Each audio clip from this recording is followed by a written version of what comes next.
Ancien Premier ministre, Mesdames, Messieurs les anciens ministres, Mesdames, Messieurs les directeurs généraux, Mesdames, Messieurs les professeurs d'université, Mesdames, Messieurs les directeurs, Mesdames, Messieurs les élus, Mesdames, Messieurs les membres de la société civile, Mesdames, Messieurs les acteurs du secteur privé, Mesdames, Messieurs les partenaires sociaux, Mesdames, Messieurs les agents publics, distingués invités en vos titres, grades et qualités. Je voudrais tout d'abord rendre grâce au Tout-Puissant qui nous a permis de nous réunir ce jour en ce haut lieu de mémoire, le musée des civilisations noires de Dakar, un joyau architectural, symbole de notre riche patrimoine culturel et historique, pour le lancement des concertations nationales pour la réforme du service public.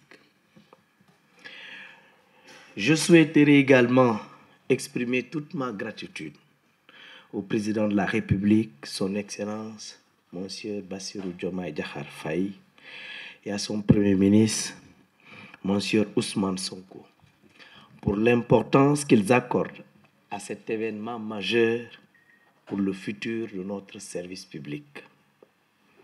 Je remercie également toutes ces autorités, anciens premiers ministres, anciens ministres de la fonction publique, des professeurs émérites, les autorités administratives et tous les partenaires qui ont bien voulu rehausser de leur présence la présente cérémonie de lancement. Je profite enfin de cette occasion pour vous adresser mes meilleurs vœux de santé, de succès, de prospérité pour cette nouvelle année 2025. Mesdames, Messieurs, c'est avec un immense honneur et un grand plaisir que je m'adresse à vous pour procéder au lancement des concertations nationales pour la réforme du service public.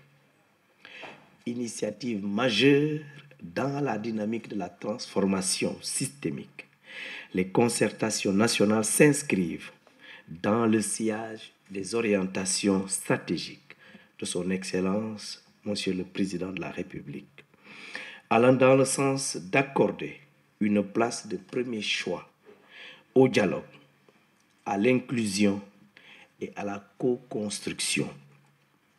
Cette option a été d'ailleurs soulignée dans son discours à la nation du 31 décembre 2024, à travers lequel il a rappelé l'importance d'ériger les concertations et la consultation comme fil conducteur de notre gouvernance afin de faire de chaque citoyen un acteur décisif de la rupture et de la construction nationale. Mesdames et messieurs, comme vous le savez, l'administration publique sénégalaise souffre de beaucoup de maux liés à des facteurs divers et variés, clairement soulignés à travers une série de rapports et de documents relatifs aux performances des services de l'État et à la satisfaction de préoccupations des usagers. Les derniers constats dressés dans la partie diagnostic du référentiel Sénégal 2050, rappelés récemment par le chef de l'État à l'occasion de la conférence des administrateurs et managers publics, portent notamment sur le chevauchement des missions de certains services, les lenteurs dans l'exécution des procédures et les défauts de qualité des prestations offertes aux usagers. Mesdames, Messieurs, les faiblesses ci-dessus évoquées produisent des effets déplorables liés entre autres à l'inefficacité et à l'inefficience des services de l'administration et à la détérioration de la confiance de nos concitoyens vis-à-vis de l'administration, lesquels entravent fortement la réalisation des objectifs de développement socio-économique du pays et la construction d'un Sénégal souverain, juste et prospère. Compte tenu de ce qui précède, la réforme du service public n'est pas seulement une exigence de gouvernance pour une action publique plus efficace. C'est un impératif moral, en ce sens que l'administration doit répondre aux enjeux et défis multiformes de développement et aux attentes croissantes des usagers clients.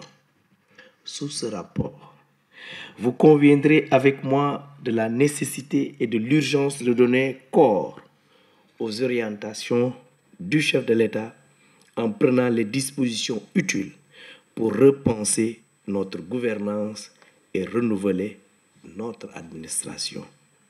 Tel est l'objet de la journée qui nous réunit aujourd'hui, qui marque le démarrage officiel des concertations nationales pour la réforme du service public. Mesdames et messieurs, les travaux des concertations nationales permettront de procéder au diagnostic profond de l'administration et de, je cite, repenser les méthodes et modes de gouvernance des affaires publiques au service de l'usager. Fin de citation, conformément aux instructions de M. le Premier ministre. La démarche qui sera adoptée à cet effet sera axée sur une démarche participative de co-construction qui sera déroulée à travers plusieurs plateformes d'échange impliquant les différentes parties prenantes au niveau central et régional et ainsi qu'au niveau de la diaspora. C'est dire que l'inclusion sera de mise à l'effet d'associer toutes les catégories d'acteurs dans leur diversité et de favoriser la libre expression des idées et l'engagement de toutes les parties prenantes.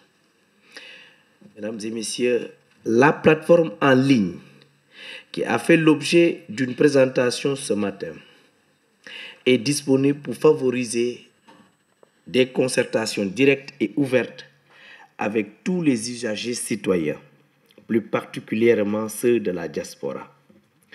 Au terme de cette cérémonie de lancement, nous allons enchaîner sur les concertations régionales qui seront placées sous l'égide des gouverneurs de région. À cet effet, les acteurs du développement territorial par catégorie d'acteurs, société civile, secteur privé, services déconcentrés de l'État, partenaires techniques et financiers, seront également impliqués et mobilisés à travers des ateliers régionaux à raison d'un atelier par région. Ces concertations régionales seront suivies d'échanges sectoriels et thématiques qui porteront sur des aspects phares liés à des enjeux spécifiques de transformation de l'administration devant permettre d'approfondir le diagnostic sur le service public.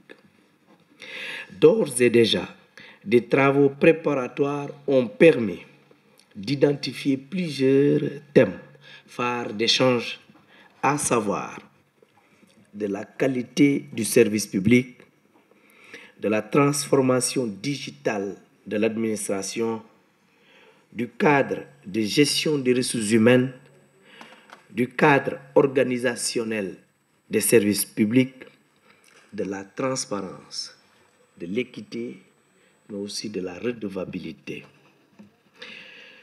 Mesdames, Messieurs, chers acteurs de la réforme du service public, la réforme est un processus continu et complexe. C'est un engagement collectif qui nécessite à la fois de la détermination, de l'ouverture, de l'écoute, de la patience, de l'apprentissage et une synergie orientée résultat. Que ce soit notamment dans le domaine de la santé, de l'éducation, de la fonction publique, de l'environnement, de la sécurité ou de l'économie et des finances, chaque secteur doit faire sa mue pour mieux servir l'agent client. Votre mobilisation tout au long de ces concertations pour la réforme du service public, votre participation active et vos échanges constructifs feront de cette initiative majeure un véritable succès. C'est pourquoi je vous invite à participer énergiquement aux travaux, à partager vos idées et à contribuer à la construction d'un service public plus efficace, plus proche et plus simple. Ensemble, nous avons le devoir de faire de notre administration un véritable levier de progrès pour notre société. Ensemble, nous pouvons co-construire un service public qui soit à la hauteur des attentes de nos concitoyens et un pilier puissant de notre développement. Sur ces mots, je déclare ouvertes les concertations nationales pour la réforme du service public. Merci de votre aimable attention.